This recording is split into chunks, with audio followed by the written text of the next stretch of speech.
या देवी सर्वभूतेषु शक्तिरूपेण संस्थिता नमस्तस्यै नमस्तस्यै नमस्तस्यै नमो नमः। नवरात्रि में माँ दुर्गा के पूजा के अवसर पर बहुत ही विधि विधान से माता दुर्गा के 9 रूपों की पूजा उपासना की जाती है। आइए जानते हैं दूसरी देवी ब्रह्मचारिणी के बारे में। भगवान शंकर को पति के रूप में प्राप्त करने के लिए घोर तपस्या की थी। इस कठिन तपस्या के कारण इस देवी को तपश्चारिणी अर्थात ब्रह्मचारिणी के नाम से भी अभिहित किया गया है। माँ दुर्गा की नव शक्ति का दूसरा रूप ब्रह्मचारिणी का है। यहाँ ब्रह्म का अर्थ तपस्या से है। माँ दुर्गा का यह रूप भक्तों और सिद्धों को अनंत फल देने वाला है।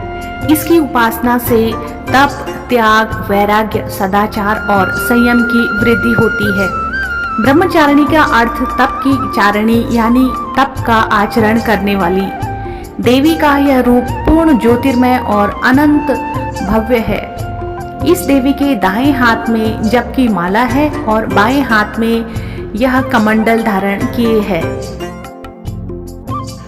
पूर्व जन्म में इस देवी ने हिमालय के घर पुत्री के रूप में जन्म लिया और नारद जी के उपदेश से भगवान शंकर को पति के रूप में प्राप्त करने के लिए घोर तपस्या की थी। इस कठिन तपस्या के कारण इन्हें तपश्चारिणी अर्थात ब्रह्मचारिणी के नाम से अभिहित किया गया है। 1000 वर्ष तक इन्होंने केवल फल फूल खाकर ही जीवन बिताया और 100 वर्षों तक केवल जमीन पर रहकर शाक का निर्वाह किया।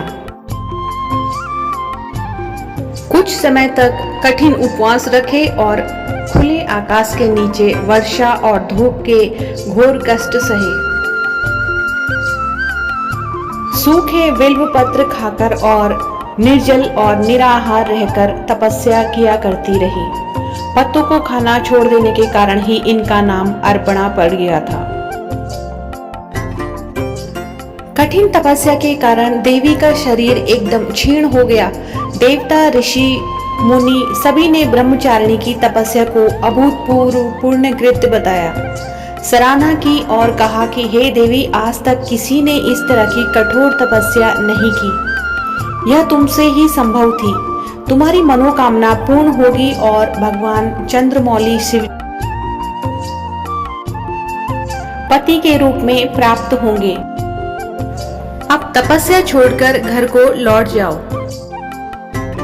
माँ ब्रह्मचारिणी की कृपा से सर्व सिद्धि प्राप्त होती है। दुर्गा पूजा के दूसरे दिन देवी के इस स्वरूप की उपासना की जाती है।